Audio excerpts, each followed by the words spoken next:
Been there, done that, know what's next. Life's a journey, never complex. A lifelong student, educators call, guiding future, standing tall. Conscious parenting, full hat on tight. Drove through decades, walked away for rights. From the motion pictures to the cosmic light. Contactee's journey, universal sight. Attempting to put the human back in humanity. Mic check, 1, 2, hear the clarity. Fascinated by the human experience. Sharing stories, breaking the silence. Human experience hangout, come along. Kids health synaptic circle singing our song. Random vlogs, life stories to tell. Each journey a beacon, wishing well. We all have incredible tales to share. Healing activation, spreading care. Light the way, find the others. What's your mission, sisters and brothers? Attempting to put the human back in humanity. Mic check, 1, 2, hear the clarity. Fascinated by the human experience. Sharing stories, breaking the silence. Rise, humanity, unity we seek. Community sharing, synaptic circle unique. Be the solution with someone today. Assist in the rise, light the way.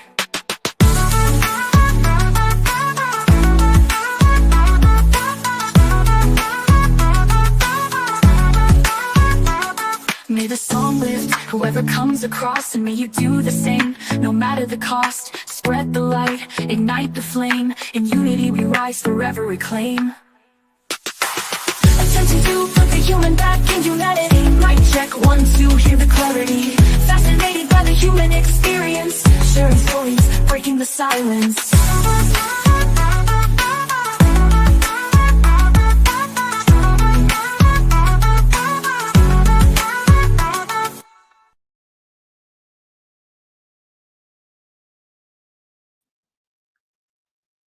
Amazing.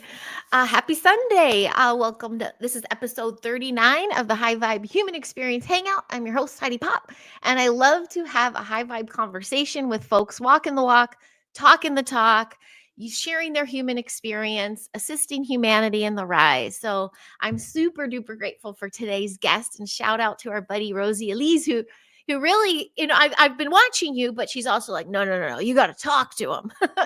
So shout out to Rosie, and welcome, Andrew. How are you, Andrew? Good to see you. Doing well. How are you? Yay, good. Yes. We've been trying to chug along to make this work, and I'm so glad we're finally connecting. And it's all divine timing anyway. Of course. And yeah. And hello to the chat. I know you're all just coming in. Thank you so much for playing with us. Thanks for being here. And today's journey, I mean, there is so much to unpack and talk about, but I'm fascinated with your story of coming from so many situations, trials and tribulations. I mean, even La La Land, which we have a connection about, coming from a dark place, being able to transmute and alchemize, and then use that to educate others. So, I mean, the long and short of it, maybe we just start from the beginning. Like, where does your journey really begin? Is it Hollywood or before that? Well, it depends on what you want to call the journey. I mean, Oh, true. well, I mean, my healing journey started in prison, but I would say that the darkness started, 10 years old, first cigarette, first drink, 12 years old, first weed.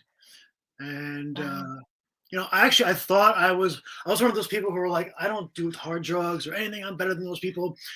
And then I met my old best friend who made partying look a lot of fun.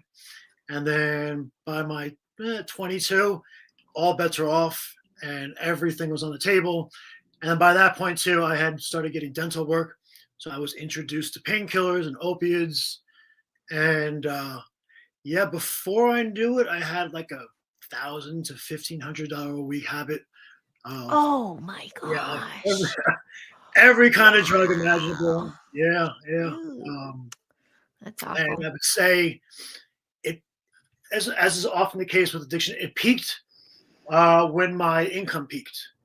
And then that's when things went downhill. And then, of course, the recession happened in 2008. So I lost like 2/3 of my income. I remember being with a client watching the stock market ticker going down. And I had just started a business developing a mobile app to do personal training. and I was like years ahead, so no one picked it up. So I was financing it on my own, and then suddenly the market crashed. I was already up to, like I said, $1,500 a week doing drugs, Mm. and then I started to empty out my retirement fund, and that was that was the real downhill part. And then I guess like it's actually, it used to be hard to talk about this, but then I eventually had no money and I had to start stealing. Um, Oh, okay. and Oh, yeah, is yeah, that what resulted in prison? Was the yeah, oh yeah, stealing? yeah, yeah, yeah. Okay. And Oh boy. uh, a fascinating story though is the person I stole from used to be an old client of mine. Almost looked at him like an uncle. And I showed up to his house to see him, and he was already at his office. He also did my taxes, and his girlfriend was there. And she said, "Oh, Elliot, we'll meet you at the office." It's almost like a second home. So it's like it's understood that I can go in there, I could hang out, I could sleep there if I wanted to. He's like family. So I went to his house, and I was going through serious withdrawal, and Mm. I had one thing led to another. I'm looking in cabinets for pills, and I come across a watch, and I go pawn it. Months later, I get a knock on my door, and it's the detectives. And to make a long story short, they pick me up, book me. Interestingly, while I'm in there, I get a visit from the head of the gang task force. And because I had been managing rappers and Oh, and growing up with some guys in gangs, that I was on their watch list. That was interesting. That was an unusual turn. wow. We can get into that, I guess when we talk about the music business. But Mhm. anyways, I got out. My dad bailed me out. Obviously, really pissed off. The first thing I did is I went online and I emailed him a 5-page letter, my friend and client, just telling him everything, bleeding my heart, telling him why I've been so sketchy the last few years, because I was on and off drugs. And then the next day, I talked to my lawyer and I tell him that, and he's just like, "Oh, the last thing you do, is tell them anything. Wait for your lawyer." And he's like, "I don't know what I'm going to be able to do for you now."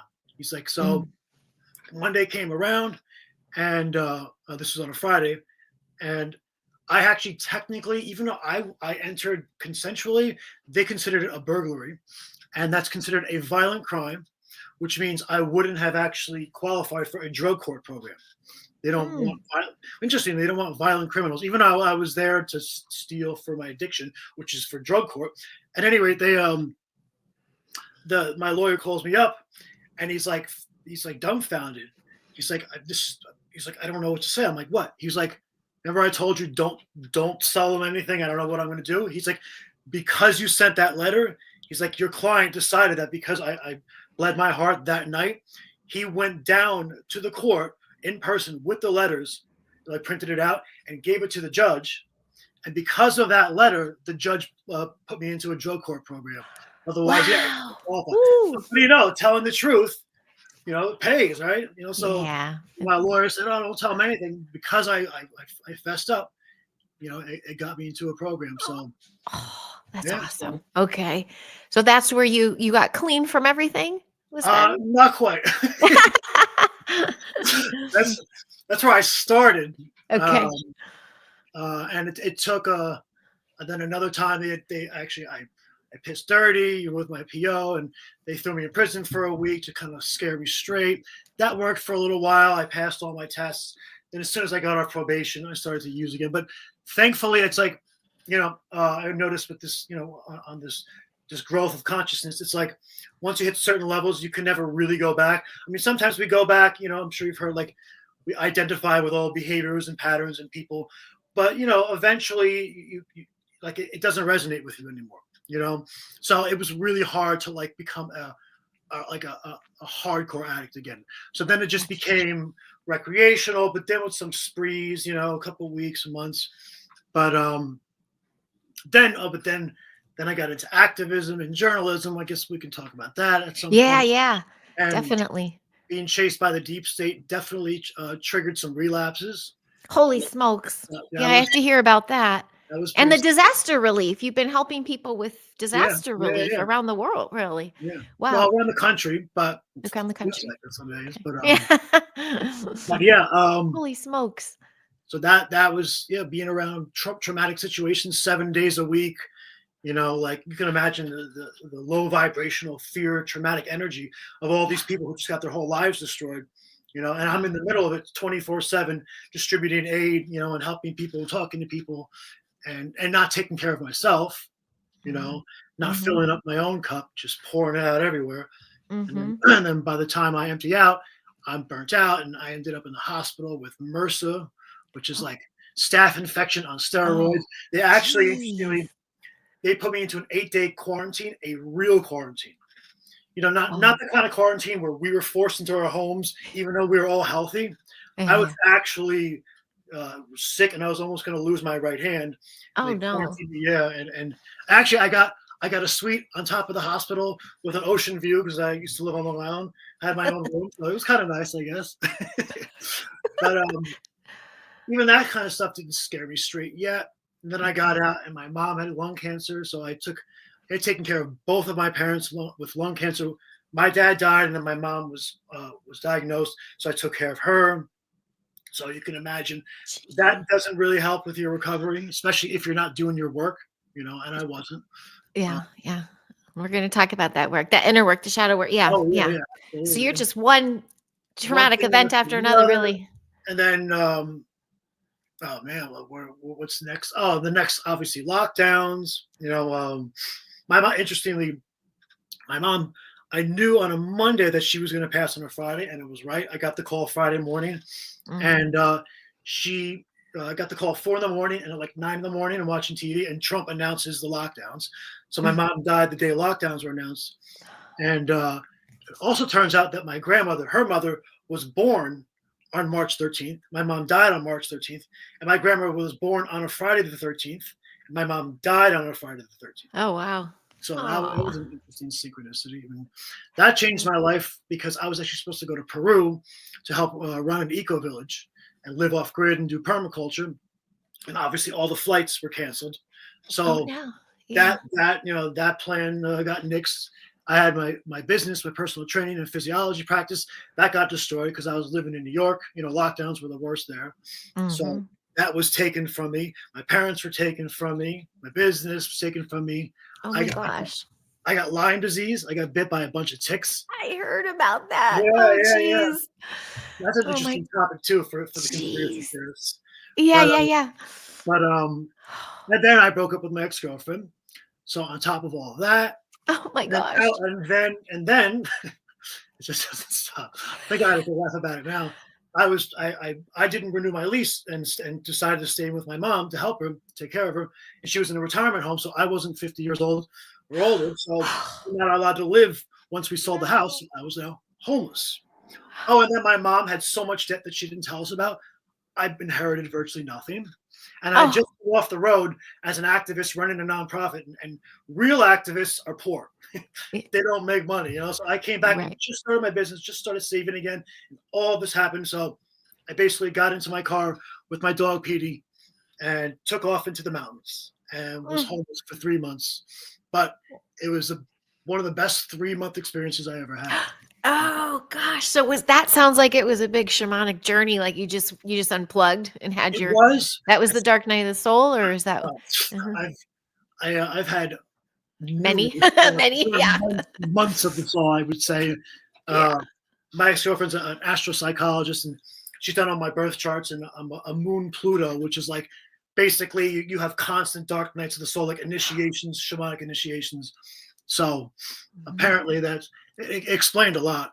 But Yeah, yeah. it was like the beginning, I'd say, my initiation because I still wasn't ready. I mean, as you can imagine, after all that, I relapsed.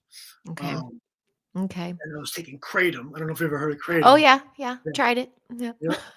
I Yeah. very naively started taking it, thinking it is, I guess, a healthier alternative, to pharmaceuticals, but it's still an opiate. It's still addictive, and I got addicted again. So Mm. Mm. living in the mountains still, that was a great time. And then it's amazing how, like, when you dream about stuff and you really put your energy into it and you have faith in it, no matter how unprepared you are, it happens. And when I left, I said, I'm going to somehow live on a farm and manage the property. I had never done it before, other than like aid work Or like when I was in Puerto Rico, I would help people, farmers living off grid, stuff like that. But I had no idea how I was going to do it, and I put out what's it called, a post on Facebook that I'm taking my business remote because it got taken from me during lockdowns, and I got one response, and the one response was my friend Shauna from high school, and she. We started working with each other, without going into her history, that's her business, but we were, working through some stuff. And I think on our second conversation, we started talking about off-grid and homesteading. And she's like, "Oh, what do you know?" She's like, "I work on a river." She actually drives a tugboat and pulls those 1,000-foot barges down the Mississippi River. Yeah. Oh, wow. I was wondering who did that. Cool. She lives on the river for a month at a time, and she's been looking for Wow. someone to manage her homestead. So I was like, Awesome. "Oh, what do you know?" So I was in the Appalachian Mountains, so I just drove down in the Missouri Ozarks, and the dream that I had no idea I was going to make happen Ah, came love true. it. And, Love it. and Do you feel, can you see with all clarity that all those traumatic events leading up to it is just, I mean, that all had to happen? Like, Oh, would yeah. you go through all that journey again to get to where you Oh. are now? Fuck yeah. I wouldn't change any of it, not one bit, Holy smokes, that's incredible. Yeah. And now with clear body and mind, are you just manifesting like a mofo? Like it's just happening, right? You have this connection with Nicole now? Mhm. It comes in waves, Mhm. certainly. And I'd be a hypocrite or a lying if I didn't say I'm still shedding layers, Mhm. We're, Mhm. we're all works in progress. I don't know if this ever quite ends. When do we reach enlightenment? I don't Right. know what that means, although I do know. Yeah. I do know there's a level of individuation, as Carl Jung coined the term, kind of where you transcend your karma and you actually have some semblance of free will, Mhm. and you're not acting out of your shadows, your unconscious, your traumas, your wounds, all your biases and your belief systems, and you're kind of on a path where in each moment you can decide. So I don't know when we're going to get there or not, I but get it. Yeah. definitely, the path is becoming clearer, and it's becoming wider, and Awesome. Yeah. And the right people are coming in. oh yeah, Like absolutely. alignment is happening Yep, and yep, yeah. yep. Yes. Not to jump too far ahead, but you do, we will talk at length about it, but you do have an amazing workshop coming up and you have this Mhm. alignment with Nicole, I believe. Yeah, We just befriended online. So beautiful things in the work. So I love hearing, I'm sorry about the journey and all you've gone through, but yeah, it's the soul journey. It really made you who you are today. So I really appreciate you sharing all absolutely. those kinds of details because Yeah. that's what can help somebody. Mhm. What do you think? What made you pull up your bootstraps time and time again? Is it just survival? Or you in survival mode the whole time? Yeah, Um, I mean, 100% survival mode. yeah. Yeah, well, yeah, I mean, ultimately, it's always survival mode because a lot of times, even when I was like trying to get sober, I was doing it for others. That was also like that's really the biggest determining factor is who are you willing to do it for, your Mhm, recovery. Even if you're not mhm. an addict, but you're still lost, and maybe Yeah. your job isn't right, you don't feel fulfilled, you know, are you trying to to go inward for others? Or are you doing it for yourself? And Yeah. so I think finally, what, the final moment is, it's interesting to how things manifest coincidentally, is that I was sitting on top of a mountain in the Ozarks, living all on my own off grid. We had started, like, I wouldn't say it was a community, but it was like a little collective of people, and everyone eventually, because we all like, that's the problem with all these intentional communities. People bring their own shadows and they project them on each other because they're all escaping life. I was escaping life, so Yeah. it kind of fizzled out, and I was the only one who had any staying power apparently. So I'm running this little off grid kind of thing, and but I remember something happened and it triggered me, and I was using kratom, and I took an extra spoonful of kratom, and like I had actually prided myself on, I'm not going to abuse it. I'm going to take it once in the morning and once at night. Then I started to abuse it, and that weekend I said, no, that's it. Like how many fucking years am I going to keep doing this? So I said, I'm going to finish this, and it literally finished on 9/11. Like literally, I weaned down my last spoonful was like literally like a 1201. I took it, I think, like symbolically, uh, Wow. a 911. And I decided that, I can't do this any longer. And I looked around, and, I'm like living alone. Like, there's nothing wrong. I want to go back to being a mountain man again, but like not that kind of mountain man who's escaping in the woods. I want to Right. be Right. with the woods and with nature, not hiding in it. Right. Right. Right. So Yeah. I sat there, and that was one of my many, dark nights. That was a dark month, just sitting there and waiting for. But like I said, the determining factor was I was finally doing it for me. Finally doing it for me. And for me personally, if you're familiar with like attachment styles, I'm an avoidant attachment style. Okay. So my go-to defense is to avoid interaction and connection with people, because growing up, connection is unsafe, and it triggers me, and when you're not ready, you're not ready. So you don't want to be around people putting mirrors in front of you. So Yeah. this Yeah. time I finally said that I have to like seek help, like seek it. Like I have to connect with others who have done this work. I have to join, I did the 12 steps, got a sponsor, join a recovery community. All those kinds of things ultimately come down to connection. Yes. And really, Connection, accountability. Yeah. there's a big I think her name is Brene Brown, a well-known psychologist, and she said the opposite of sobriety, I'm sorry, the opposite of addiction is not sobriety, it's connection. Mm. And that's, and you think about it, it's true, because what do we do when we're addicted or distracting ourselves at any moment in time, whether it's social media, Netflix, whatever, is we're disconnecting from our inner self. We're trying to Absolutely. avoid the thoughts and the feelings and all the stuff coming up.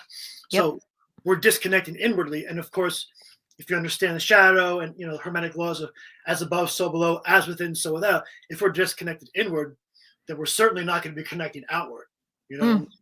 So it's essentially connection is the opposite. So I decided that I'm going to sincerely connect, and take it seriously this time. So that's pretty beautiful.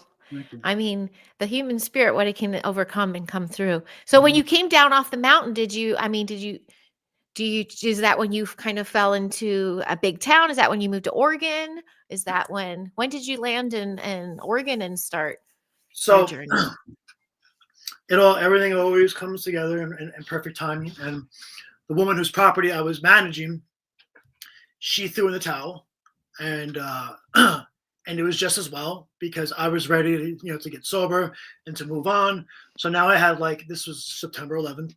Now I had like 2 months to plan, my life, and Caitlin had come into my life literally the day I got sober, and we can go into that. Her and I laugh about it now, but it was a kind of codependent kind of thing, because it's like, now who's going to take care of me, or what's going to keep me distracted?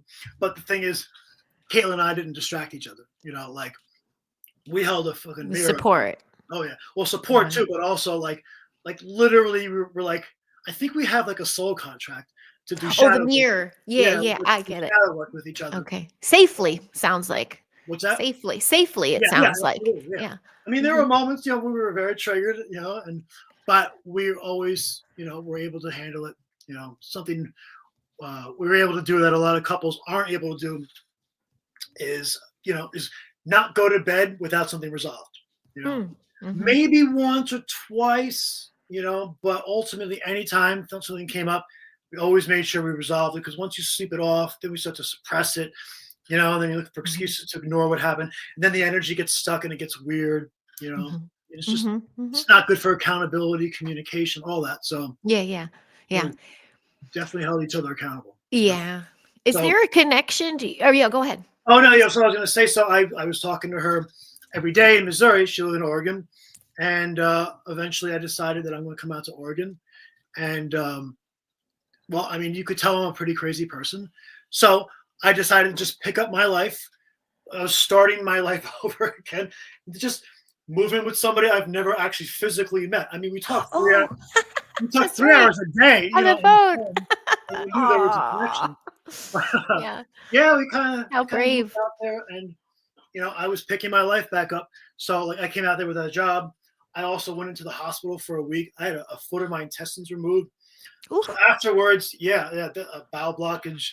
Holy from smokes. eating a raw diet, Oh, living off grid. Yeah, that was. I that mean, did it? Eating a raw diet did. well, I was th- fucking literally eating squash that I was growing, and I was like eating the skin like a freaking like a caveman. Oh, I Yeah, they got got you. lodged in there, and then the kratom. It causes it's an opiate, so it causes constipation. So you have these chunks of skin stuck in there, and then your digestion's slowing down. It was like Okay. this. Oh, it was a Yeah, slow thing, build up yeah, there. yeah, yeah. But Wow. so Oof. like came out there with a job. I had to retire my car in Missouri. No freaking car, no job when I showed up. God bless her. She put up with a lot, and it was like literally we were forced to face each other. Like Mm. I couldn't go anywhere. Like literally I couldn't go anywhere. And just add insult to injury, she had this beautiful cottage on top of on a cliff overlooking the Oregon coast. Wow. Like a Oh, studio kind of thing. Now it wasn't a huge gorgeous. house, but it Sure. was a nice big, 400, 500 square foot studio. But the thing is, there really weren't rooms. Oh So, no, yeah, nowhere so it's to. like talk about invest, right? And so it's like if the rare one or two times we did have an argument where it's like, like go sleep on the couch. The couch was like literally 5 feet over there.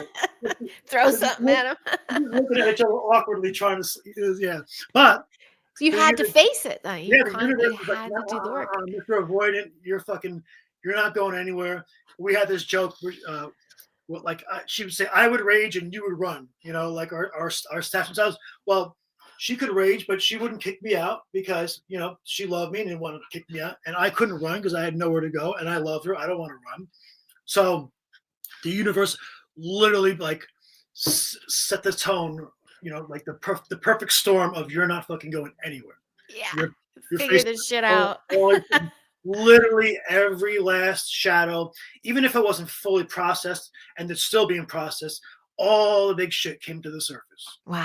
Um, Wow. In a so safe that, space to deal with it. yep, so that brought me to Amazing. Oregon. Oh, amazing. The You healing coast of Oregon, too. Yeah, yeah, it's I gorgeous. mean, I think it's so majestic up there. Holy Mm-hmm. smokes, that's amazing. Do you have I mean, feel free not to share whatever you don't want to share with, Yeah. but is there a really sad, difficult childhood? Is there like a root, a Oh, foundation yeah. that kicked Yeah. all this off? Because you said you started at like 10 with using things Mhm. that who was watching you, who's caring for Yeah, you? yeah. Mhm. Well, there's something called the ACEs exam test, and it's test for like childhood trauma, and Uh-huh. it's interesting. It's like we don't realize how many behaviors are abusive. A Mm. lot of like covert stuff. I mean, some of it was overt, like my dad spanking me and stuff like that, or like loud verbal abuse. But even like little codependent kind of things with my mom, elements of that.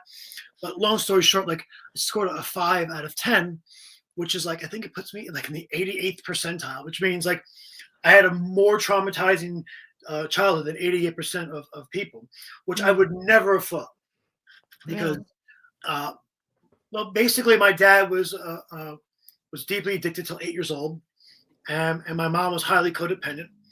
So growing up in this chaotic household, that really led to my avoidance because the easiest thing to do is for me to check out, and be Oh, alone. yeah, that makes sense. Yeah. Yep. And the frequency and energy there was probably so Yeah. Oh yeah. jarring. You had to escape.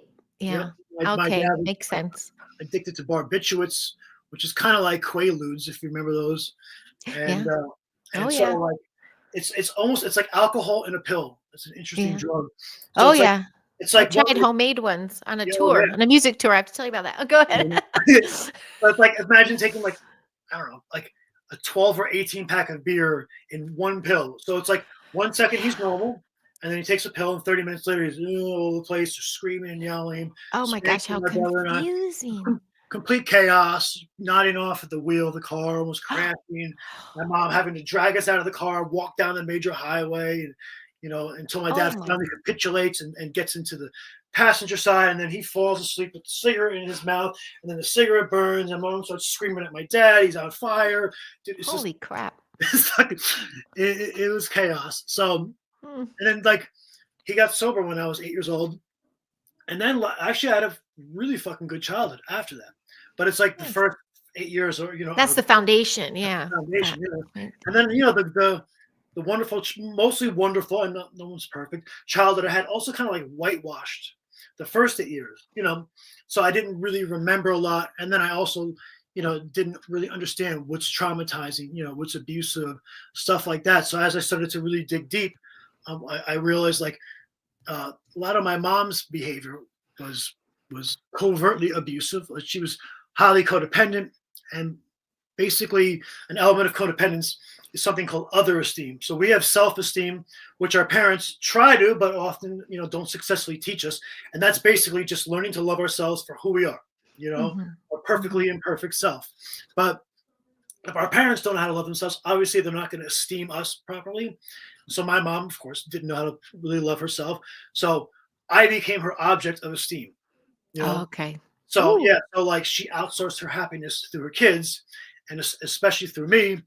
And so, you know, unconsciously I would resent her because it's almost like uh, she was unconsciously using me as her source of life, and so Yeah. me It's a lot being of pressure. yeah, yeah, yeah. I mean, Oof. I remember I was like this little like prodigy child. And I remember in like eighth grade getting 100 on every exam in math, and then I got an 84. And I pulled my shirt up over my head, I started crying, and then I like excused myself and I went into the bathroom and started like ferociously crying. Oh, Yeah. Like so for the an obviously the 84? perfection, I would yeah, have killed for an 84. yeah. Well, like, I did the math, and I was like, I'm still Oh. a 98 average. Like, but that's how terrified I was of not performing and being this Oh, golden child, oh, and that wow. kind of stuff. Like, we don't really look at as like abusive because it's not like an over the top getting hit or getting screamed at. It's Right. just under the surface kind of stuff. Um, so I didn't realize that was covert emotional abuse. You Mm. know, Man, yeah, yeah, I haven't thought to say it like that, but holy smokes, yeah, yeah. it is. Yeah, people just say, "Oh, that was just a kid," or "Oh, they'll never remember." It's like, Yeah, "Oh, that's your yeah. roots. That's your foundation there." Most people don't Jeez. know. Once I started No. studying codependence, Yeah. a great book, named Facing Codependence by Pia Melody. And even if like I don't think someone's necessarily all that, actually everyone's literally codependent because everyone's actually on a spectrum of self-worth, low self-worth. Not everyone, but unfortunately in this Western world, most people to varying degrees have self-worth issues. So it's either codependence is one extreme end or narcissism is the other end, the end word that no one wants to actually admit that they have some tendencies. We all do, and Mhm. we just kind of go back and forth between grandiose behavior or very like energy kind of vampire, sucking people's energy. They're both actually sucking people's behavior energy, just in different ways. Mhm. that Mhm. that was big too. You know it would make sense that I was drawn to the music business because one of my coping mechanisms was grandiosity, was like, Mm. thinking the shit don't stick. I don't think I was an outright douchebag, but I definitely had some grandiose peacocking tendencies, Yeah, flashiness. yeah. Well, that industry will do it for Yeah, you. yeah, oh yeah, it Did you definitely. do it here or were you East Coast? I did it Because on it's everywhere. Okay. both coasts. Okay. I Okay. started out as a model. I got got scouted like there was before like MySpace. There was something called facethejury.com, and then there was I think it was MySpace Yes. and Friendster. You might remember Oh, Friend. yeah, yeah, yeah. Oh, Yeah. yeah. I And did then that too. there was one before that called facethejury.com, and then there was one called hotornot.com.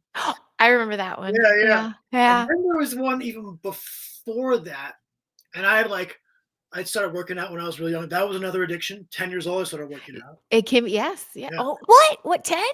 10, yeah, 10 or 11 years old. I mean, not like, like every day, but like once a week, once every 2 weeks. But Oh, wow. that was definitely an escape. That was Mhm. definitely a way to get validation and be this perfect child, in all the many ways I felt I had to do it to get love, you know.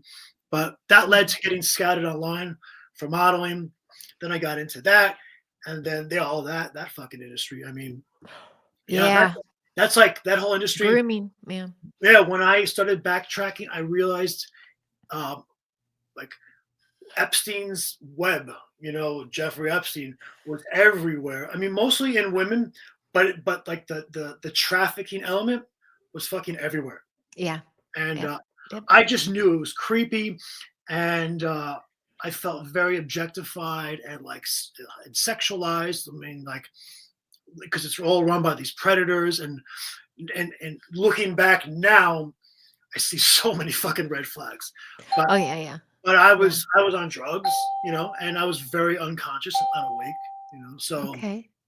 so yeah, there was that led to that, and then a little bit of acting.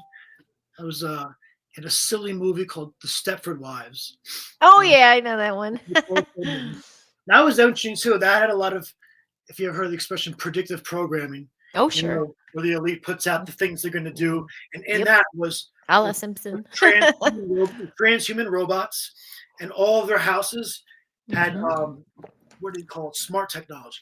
Yep. So It now was we an see all the stuff. introduction there. Yeah, yep. Mhm. So definitely some predictive programming Were you there. aware of that stuff when you did it? I Or don't know. you were just like, this is weird? No, you know? No, Yeah, right. After the fact. Yeah. I was so unconscious back then. I was Wha- I was definitely self-consumed back then. Okay. I I get it. can admit it. But that then eventually I'm not a professional musician, but I played piano and drums growing up. Um, and I actually went to school to study sport management to be an agent. And I never did that. I actually, by chance occurrence, someone crossed my path and totally changed it. So I went into the training and exercise side of professional sports. But like always, there was a part of me. It was like I was like went to school to become an agent and a manager and work in entertainment and sports. So I'm all over the place by 2008 on all kinds of drugs, doing all kinds of things, and I just got this idea that I want to go work in the music business.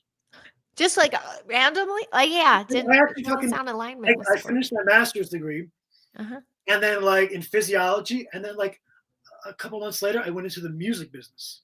Oh wow. Yeah. That's Okay. random. Yeah. That's you can tell how out of body you were Oh then. my God, You were I just such an identity crisis. I had no idea who I was, wow. where I was going, Yeah. but I did it, and I lasted for about 5 years, and it led to having an independent record label. But there's a little problem is that if you're on a lot of drugs and alcohol, you can't really sustain a business. Yeah. Yeah. So That's true. A lot of the biggies just aren't. They're not yeah, on. Yeah, yeah, it's yeah. the younger ones. Wow. Well, then you're surrounded by it again. Oh yeah, You're surrounded by everything. Yeah. it's reinforced like crazy, and I Jeez. just got a flashback. I remember I went to Hollywood for like a month. I lived, where Paramount Studios is, Oh, sure. Yep. and Yep. there's like an old, like it's a dance studio on one of the borders, Uh-huh. and it's like this Greek looking like architecture. Yeah. I think I know exactly what you mean. Uh-huh. Yeah. And so, buddy, I actually like lived and managed a band and lived with them, and I was like trying to get sober, like Oh fuck outta shit. here. Yeah. Oh And so that no. didn't go very well, Yeah. living with the band, and it happens the drummer sold coke, Oh, and just then so happens. it so happened, and one of his good friends, this is sad, was an old NBA All-Star who basically got kicked out of the league. And so he's selling lots of drugs, and he's like literally poor on the street almost. Like it's a Oh really my gosh. fascinating Sad. time in Hollywood. Yeah. Heavy, heavy area too by Paramount there. I mean, it's heavy a lot of spots, but that's a pocket of darkness, really. Oh A yeah. lot of old entity attachments and everything. And Mhm. you have the old Hollywood bungalows and things and Yep, yep, yeah, a yep.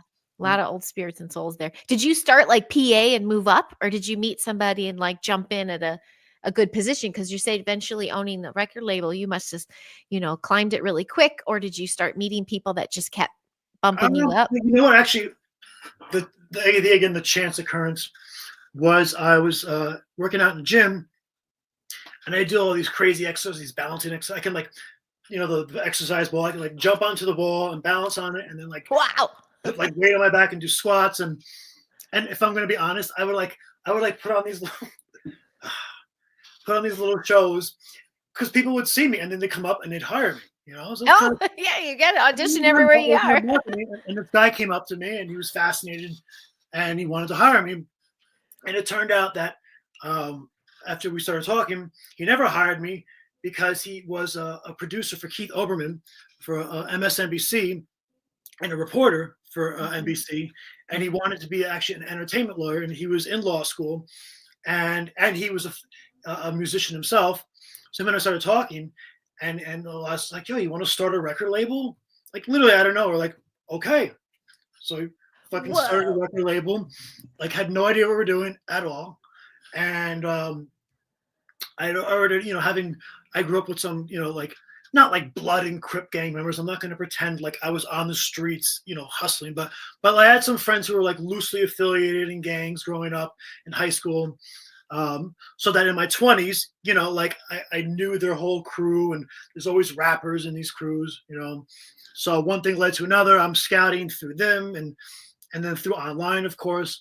So basically, to answer your question, I started scouting Just people. hustled. Yeah, yeah, Yeah, yeah. and Yeah. so I became basically a scout initially, Okay. and then I started. I became an agent, and then I started managing careers. Uh, Mm. Okay. right. And then I was Okay. like, why not just have a record label and try to put all that stuff, under one umbrella? So I did that. That's a wow. That's amazing. That is a huge chunk. I mean, that's an amazing story. What was the pivot out? Was it, seeing the Okay. underbelly? So Was this, it this, mhm. it's just this. I touched upon this story, I think, in the post that you saw. Uh-huh. Mhm. Is I liken this to getting to the final boss on a video game, Oh, right? good Like one. Yeah. getting all the way to the end.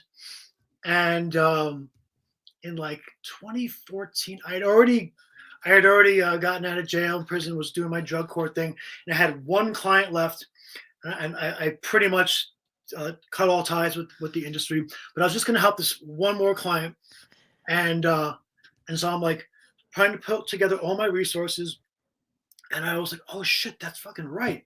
I was like, I have David Geffen's number. David Geffen, like, fucking total predator. Used to own DreamWorks with Spielberg. He's another one that everyone's now knows is another one of them. Yep. Yep. Um, and I think he tried to groom me years ago. Actually, yeah. He like, Oh, geez. yeah, man, like sent me like he sent me clients that were trying to basically like drug me and shit. Yeah, Ah, it was crazy shit. Like, yeah. and then he sent me to Jimmy Iovine, who used to own Oh, that name. Interscope Records. Oh.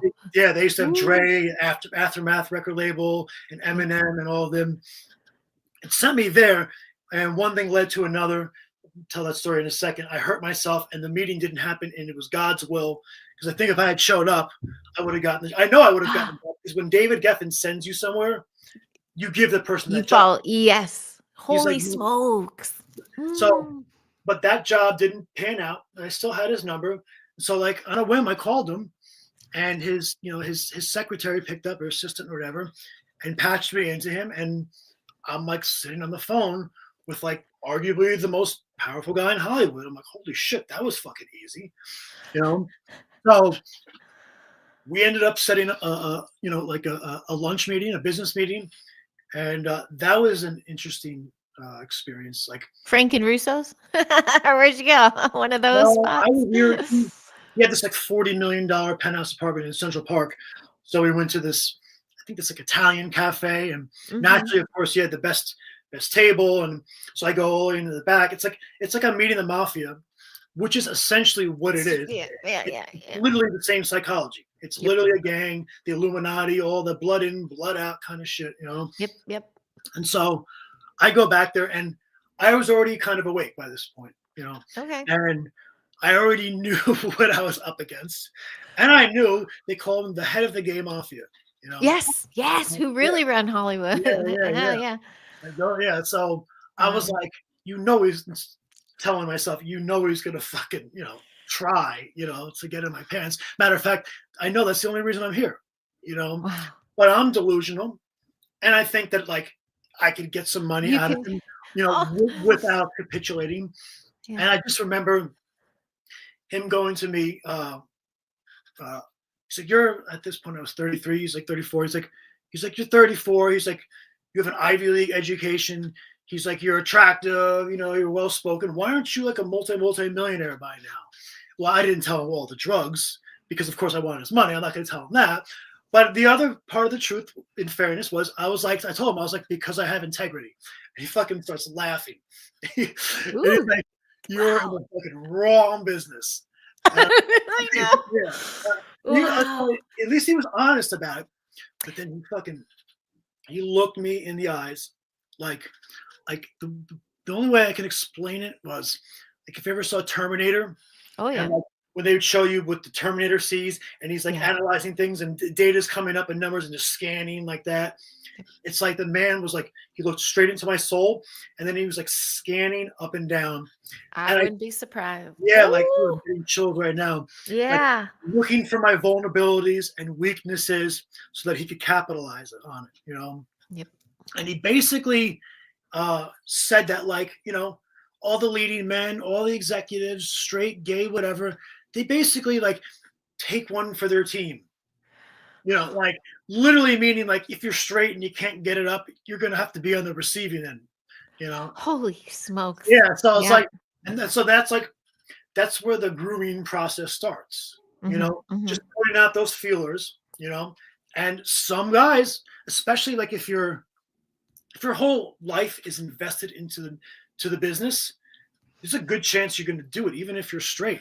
Me, I had my own practice. I was already getting out anyways, so it was like, I didn't build up this 20-year career for it to now like fizzle out because I didn't do the deal with the devil, but a lot of them do, Hmm. and Hmm. Hmm. he started to like name some names. I can't prove this, of course, but I remember synchronistically telling someone that he mentioned Marky Mark. Oh, I And then hope I not. looked at his profile Yeah. on Facebook that day. We were still friends. I unfriended him. I didn't want that energy in my life. Yeah. I looked up his profile, and the day I mentioned him, he posted an old picture of him and Mark Wahlberg. He's No. yeah. Because it's hard to believe that one. One of my parents works with Mark until he Yeah. just moved to Vegas, but just seems like one of the good guys. So I don't know. And I don't think he's a bad person. And I don't know if it No, was that. but maybe he took one for the team. I don't know. Yeah, I I mean, don't know. so Especially when they guarantee yeah, anonymity, like they guarantee, don't worry, no one will ever find yeah, out. yeah, It's tempting. yeah. So Wow. so basically I was like, yep, this is not gonna work.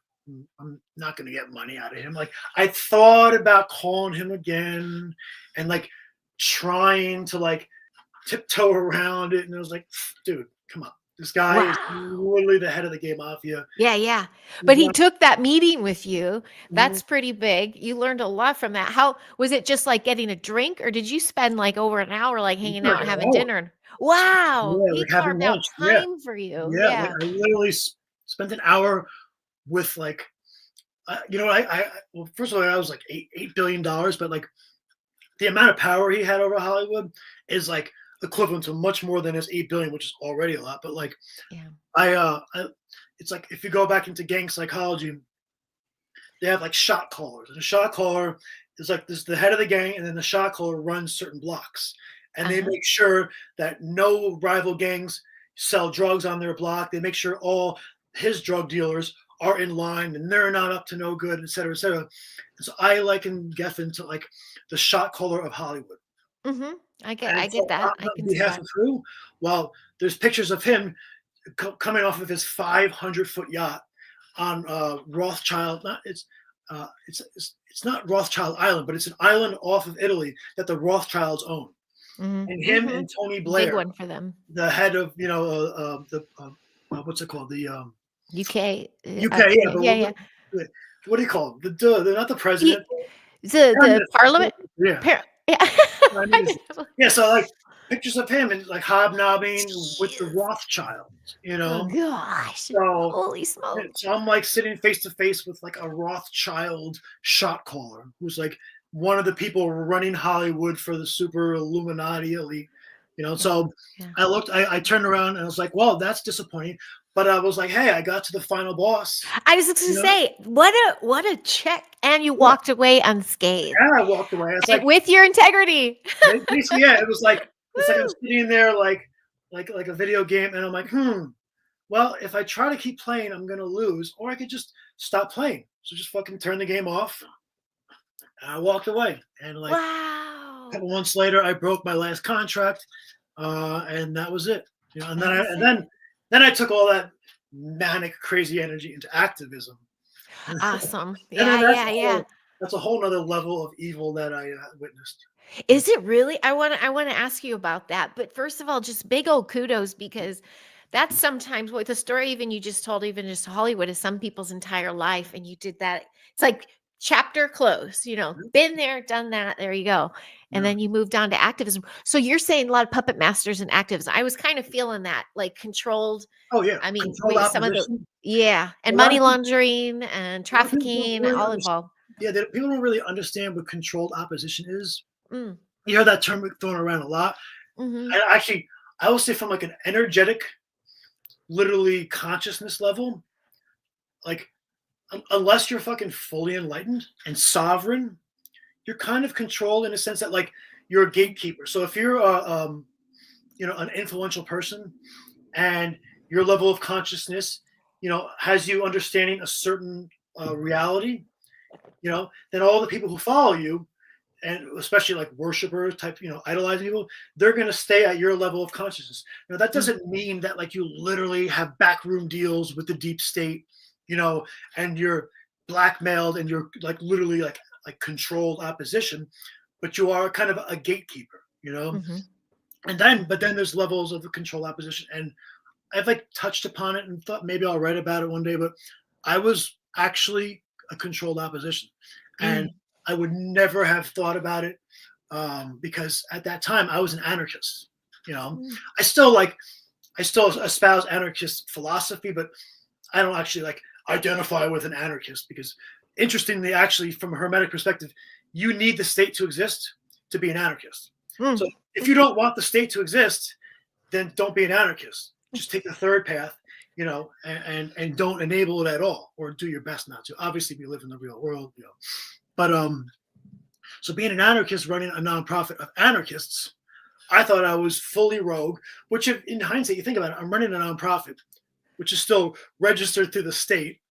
So I'm Mm. still not as much of an anarchist as I thought I was. But I inherited this title of president from, I think, probably one of the most powerful activists in the country. This guy started something called Panda, People Against the NDAA, and the National Defense Authorization Act actually has a section at 10210 called indefinite detention. And so, like, Huh. technically speaking, right now, the deep state, CIA, whoever, could show up right now to my door, kidnap me because of the stuff I'm talking about right now, and put me into a CIA black site with no call, no lawyer, no trial, Huh. nothing. And it's legal. Literally legal in Jeez. writing. And all they have to say is he's a threat to Homeland Security.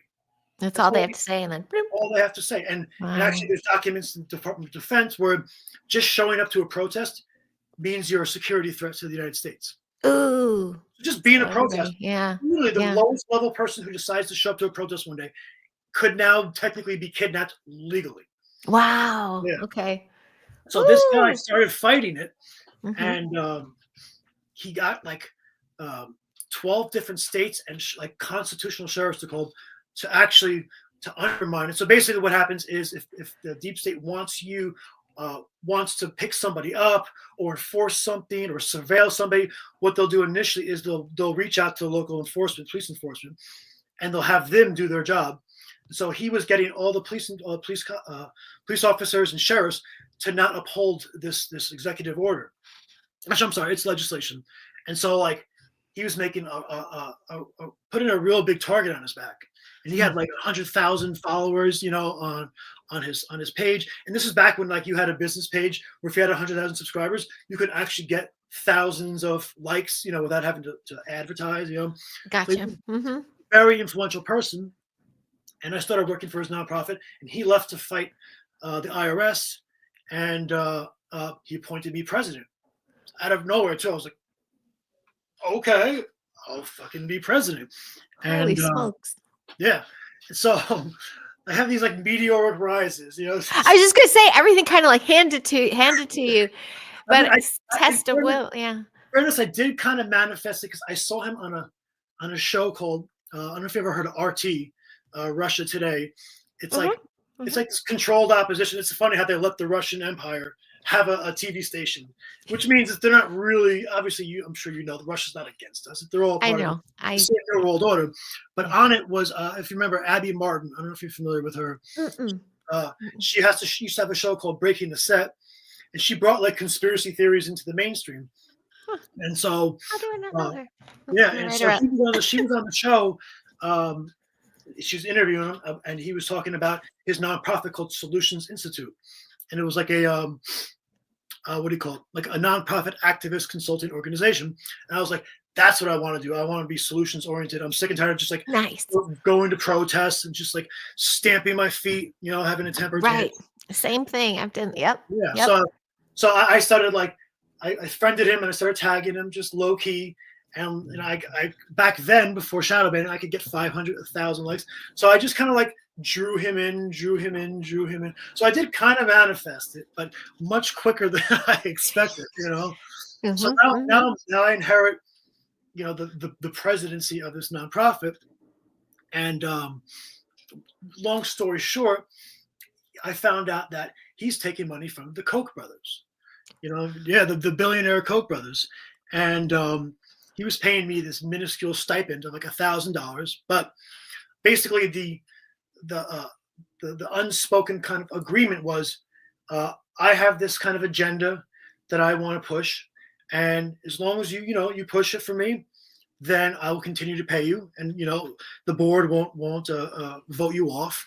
Hmm. And what interestingly happens is like you don't realize you're controlled because actually we had the same kind of goals. I took he was more into like a active, organizing, and I took it more into direct action. And that's how I got involved in hurricane and disaster relief work. Working in Flint, Michigan, to the lead poisoning crisis, all that kind of stuff. And it just so happened that the Koch brothers, they're like the George Soros of the right. So Uh, yeah. they have this big nonprofit network, just like George Soros, Yeah. and they're always trying to expand their network. And so they just so happen to be passing legislation where they sell you the like you have a choice now to divert your taxes, because most people on the right, myself included, I'm not from the right, but I don't agree with taxation. It's theft. It's theft. Yep. Yeah. Yep. So they appeal to that philosophy, that principle, to people on the right, and they're like, listen, we can't shut down the IRS, but we're passing legislation in each state where you can take your taxes and divert it to a cause that you agree with. The thing is, though, the Koch brothers are creating the nonprofits that the money is being diverted to. Money Yeah, laundering. Yeah. yeah. No. And so here I am doing all this grassroots charity kind of direct action humanitarian work, and I'm giving this whole agenda, so to speak, legitimacy, because I'm actually a real grassroots activist. As opposed to these nonprofit people, they're very corporate.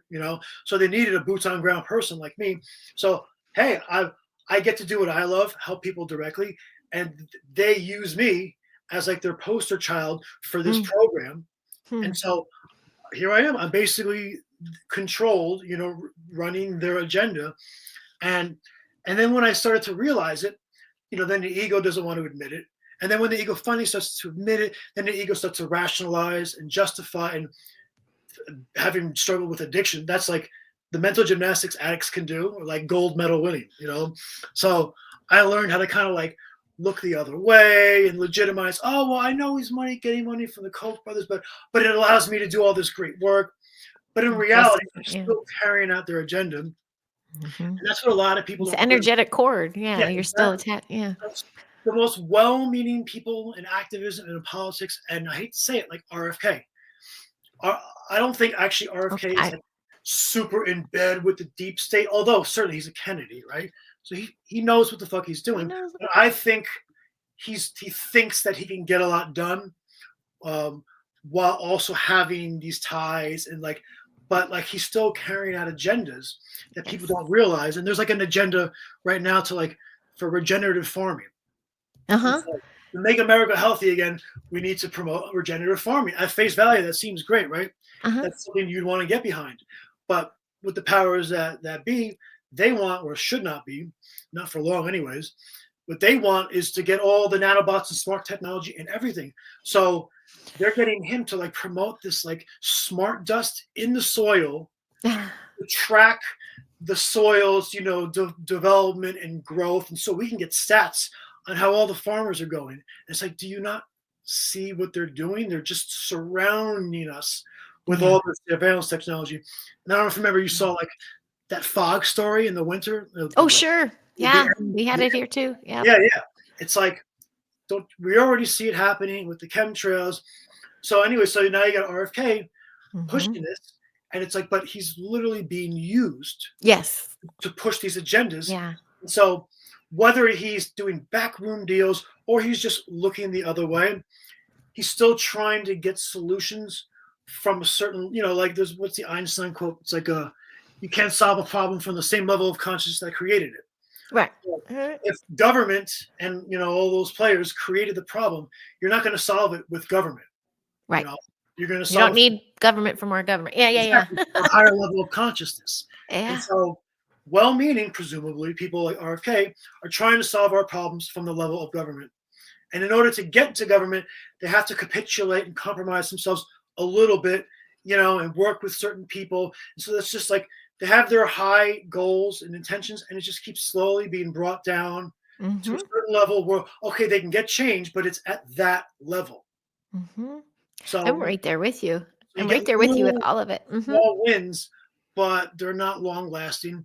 And then they create hopium, and everyone thinks, there's going to be long lasting change, and they're waiting for a savior.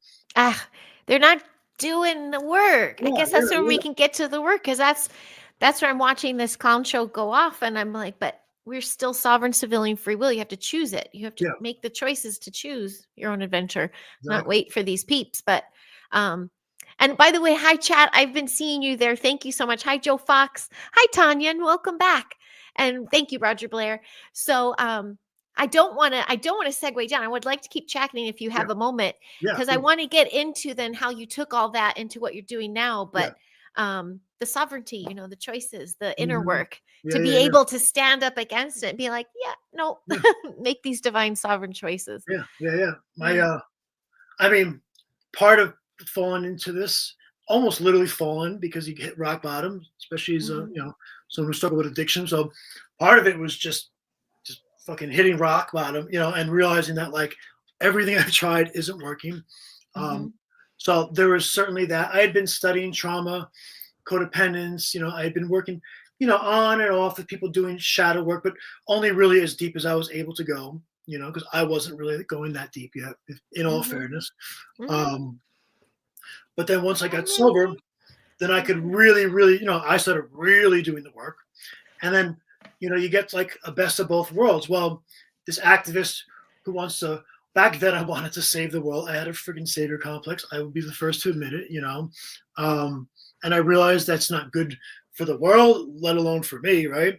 So there's a great quote, and I'm going to butcher it, by Lao Tzu.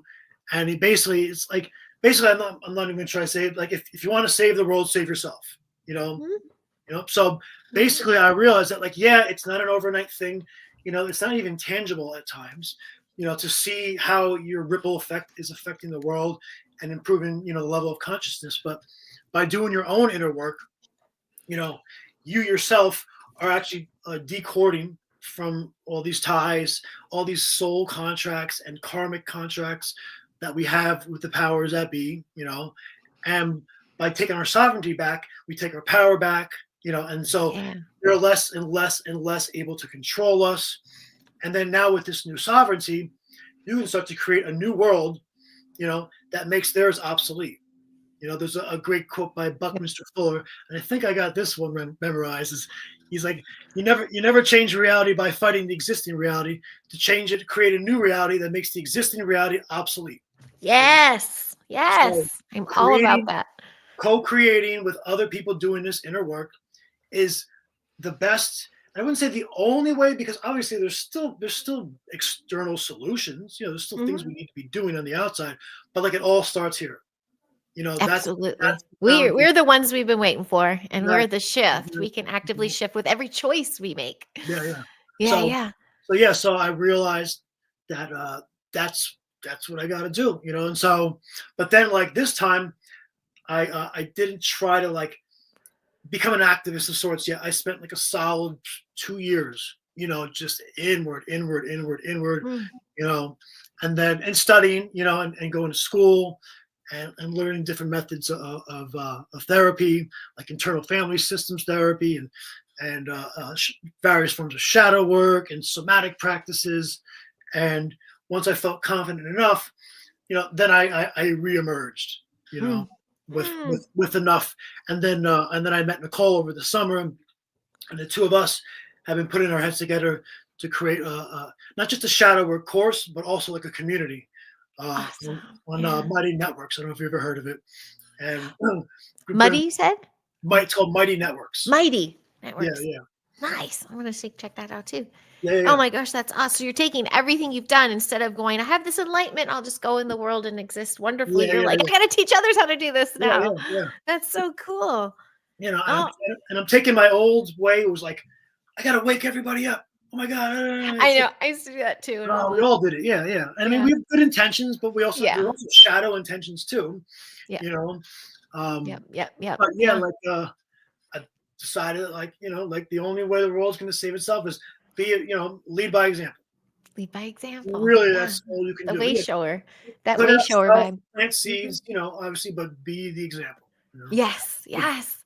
so I'm What is trying this my best. co-create? Uh-huh. And so this what you and Nicole are putting together is a Yeah, workshop? yeah, yeah, yeah. It's a workshop within the community, Okay. and the community will be like a daily 24/7, so to speak, community of people coming together who have the same goal, who have to want to work on themselves, and for various reasons they're showing up. Sometimes it's people like me who've completely hit rock bottom. Some people just feel unfulfilled in life. They're depressed, they're anxious, they have some addictions and distractions. you know some people are fascinated with this work and want to fine tune their skills.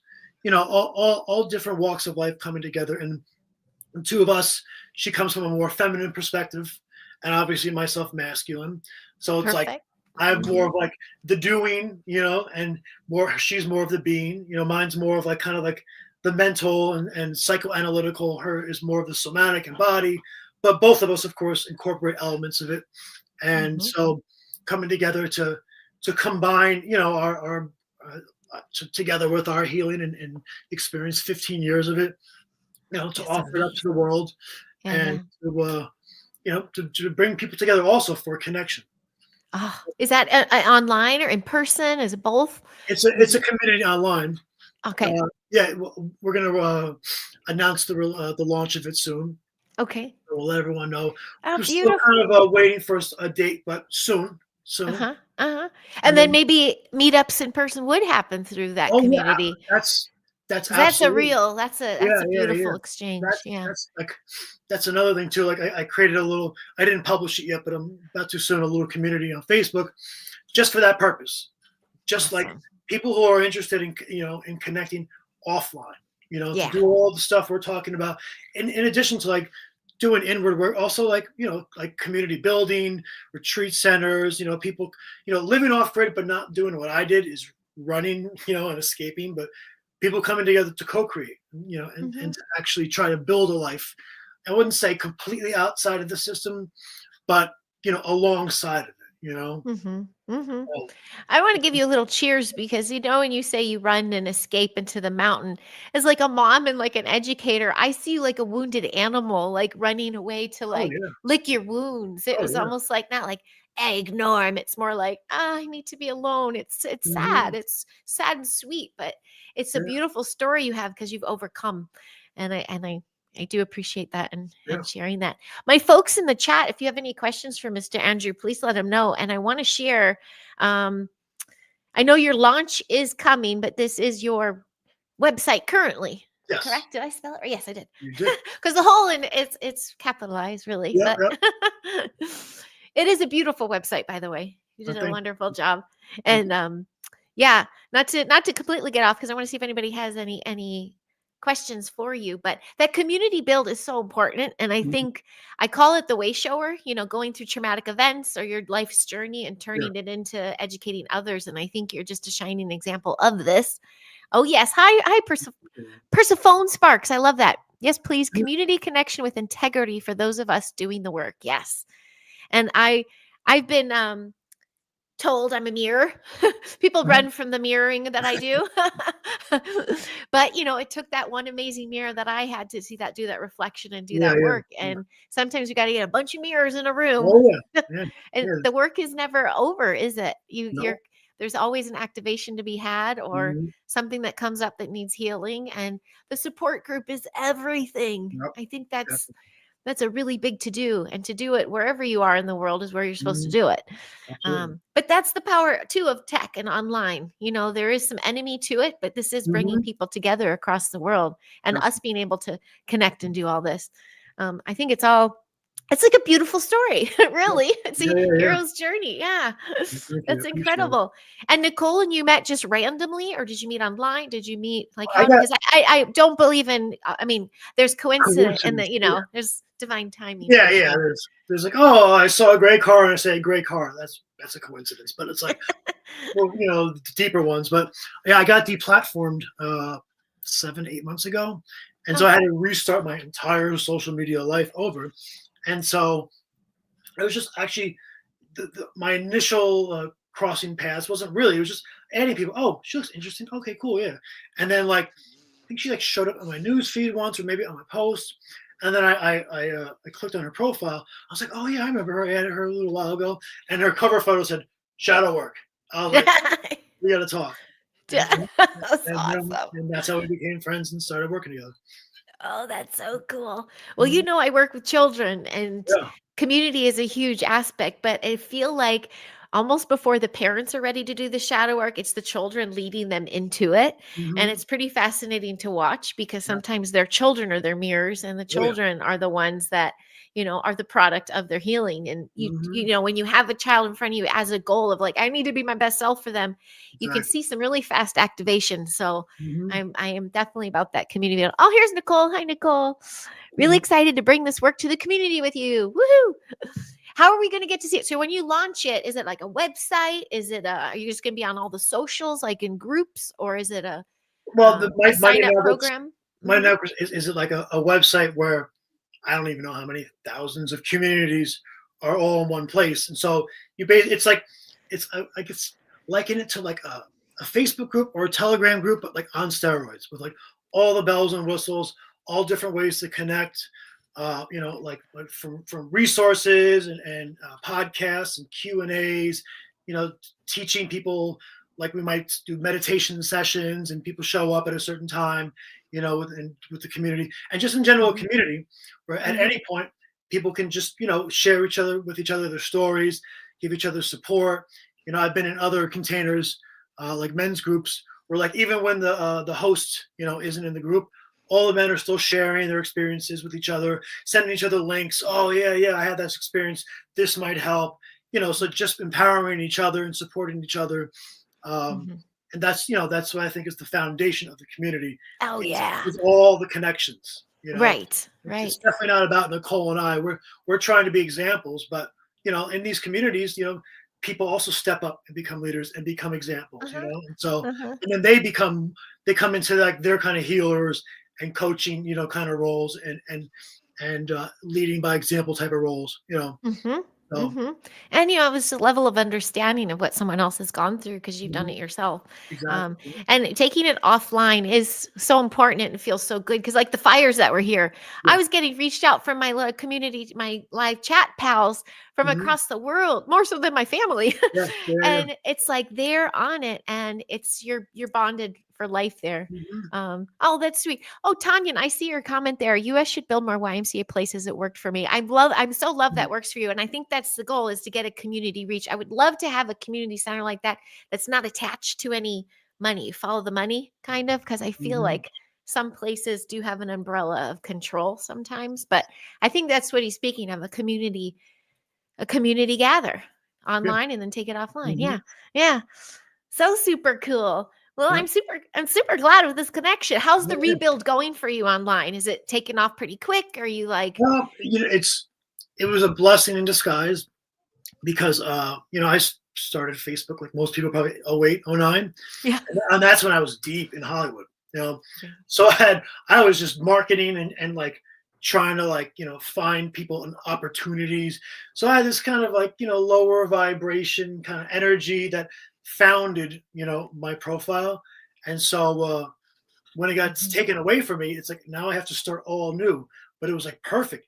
Now I have like the opportunity to create this new energy from, you know, how many years, 15 years now later, with, you know, Mhm. who I've become now. So now, you know, instead of 5,000 people and like 4,000 are not people I vibe with anymore, it's like every single person that I've connected with is in some way, shape, or form, you know, on this, so to speak, level, you know. So Yeah, yeah. That's my rebooted page. Because oh I have yeah, my I was old wondering. I was like, did I you get that deplatform too? I didn't. It's still there. It just got so censored and shadow banned and Wow. flagged Yeah, that I yeah, just stroke it here and there, and I'm really there for the memory bumps because it's yeah. 15 years of my own dropping red pills and things Mhm. and history and pictures. So thankfully it didn't get Yeah. taken down, but I keep it up. But rebooted is where I'm like, Mhm. I put some boundaries up. Yeah. And Yeah, yeah. and it's not like I'm playing the game of being uh fake or whatever, but I'm definitely aware of the trigger words, and Mhm. I'm realizing it's my own frequency as well. I'm doing a lot of work on Yeah, there as far as balance and energy. yeah. The other one, it was just like one days I'm snarky, one days I'm a bitch, one day, and I just threw it all out there and Yeah, created a yeah, lot of yeah. enemies. So I'm like, I'm going to nurture this one and really make it Mhm. practice what I preach and make Yeah. that what it is. Make So make it most of the platforms, Instagram, everything, there's a rebooted and a Heidi, yeah, yeah, Los yeah. Angeles. Nice, nice. The two things going on. But yeah, it's really for the pictures. Oh, yeah. The memories. That Mhm. must have been tragic though to get your platform taken with all that traction that was on it. Oh, They had yeah. to do you really deal with detachment Dude, and just let it go. I had to cry. Mhm, I mhm. fucking I wrote about it too. It's like my heart just went in like that. I was like, "Oh Aw. my god, 15 years." And like 15 years of like you see how much I write, you know, of all a lot of, not all of it, but a lot of that writing just gone. Pictures that Mhm. I can never get back, gone, you know, all that stuff. Yeah. Oh, So I yeah, that would hurt. literally had to like, and then at that time I was like just getting ready to relaunch my practice, and boom, the thing got taken from me. But then I was like, oh, what do you know? That's interesting. I'm just about to relaunch my practice, and my social media gets taken away from me. So I can either be like, oh my god, poor me, I'm a victim, or I can be like, oh my god, this is a perfect opportunity to start fresh, new, with cleaner energy, like I said. Mhm. And so I went at it from that perspective, and it's paid off. I think it's a beautiful payoff. And here's our pal Rosie who got this going. Thanks, Rosie. How are you? She was chiming in before too. Yeah. It is a constant balancing act, finding those who vibe and maintain the purposeful path. Absolutely. Mhm. And co-creation, a very important word Oh yeah. of Yeah. co-creating together. Allow the other person to be wholly themselves Mhm. and balancing and bringing all your gifts to the table. It's a powerhouse, power team. Yeah. Yeah.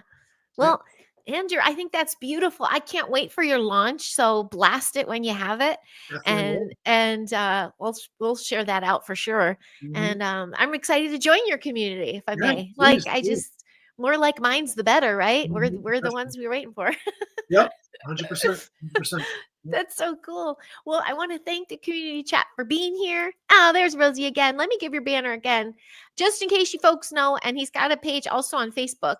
I think you have your holistic coaching on Yeah, yeah. there. I do, yeah. This is for now, and then look forward to the launch. Mhm. And I'm because I think some of my pals are new to you, so Yeah. they'll find you everywhere. I think you're X and Instagram. You're all the Mhm. things, right? Yep. Yeah. Substack too, you know. Substack. I forgot Yeah, about that Substack thing. yeah. That's where I can actually write about all my conspiracies without thinking twice, you know? Yes, yes. I know my poor little YouTube page that could, I'm trying. I've got a few Yeah, strikes, but Rumble, Rumble, I'm trying to nurture. It's all about nurturing it, right? yeah. But like you as well, we're in real life in the 3D working with humanity itself. Mhm. Sometimes it's a balance too I of would being say online and offline. you gotta like, the way I looked at it is like pick and choosing your battles. And Hmm. also, like, you know, you could look at it as self-censorship, or you could look at it as, well, if I go all in and I expose XYZ conspiracy and I get taken down, does the benefit outweigh the costs? Mm-hmm. Well, I mean, I would like to continue to expand my practice and help other people heal. So one post exposing a conspiracy and the side effect, the downside is that I might lose, my profile, and all this work I put into rebuilding it and to try to reach other people could be gone. So Mhm. I just pick and choose my battles and my language, you Mhm. know. Yep, yep. Yeah, that's the gameplay I'm talking about. Yeah. Yeah, we just have to like a little more cognizant, and plus now we are dealing with AI tech that's just Mhm. looking for Oh yeah. yeah, looking for the words. So we're just it's a dance right now. Mhm. Mhm. It's a total dance. Yeah. Well, thank you for being here, and Yeah. stay on for 1 second because I'll just close it out and then I'll say goodbye. But thank you, folks in the chat. I know we had a lot of silent watchers because the count was there and they were just, it's a good story. Andrew, thank you so much for Yeah. Thank sharing you. this story. It Appreciate it. actually, there's some hope. There's a light. There's just this, I don't know, this Care Bear share of like, come on, peeps, you can overcome. Mhm. So, Definitely. of all the things you've overcome in this one lifetime, I Yeah. think Well, it's going to be a good story for peeps to pull their bootstraps up and just power through and get through this, doing the tango with life. Oh yeah, absolutely. yeah. Hi, Flix Love. Happy to see you. Andrew, thank you. Yeah. And maybe we can do it again I sometime. would love to. Thank you for having me. Appreciate it. Awesome. And thanks everybody. Next weekend, Saturday is episode 40 with my dear pal Annie Lieberman. She's a singer here in LA and she works with all ages, opening the throat chakra, and amazing woman. She also works at our learning center. And then I might have a live tonight with Lawrence. So we do a weekly holistic family health conversation and we Nice. chat with the do the headlines and spin it with some hope. So yeah, Cool. look forward to seeing. Oh, thanks guys. Cheers. So we'll see you soon. And bye, Yeah. Andrew. Take care. Thanks.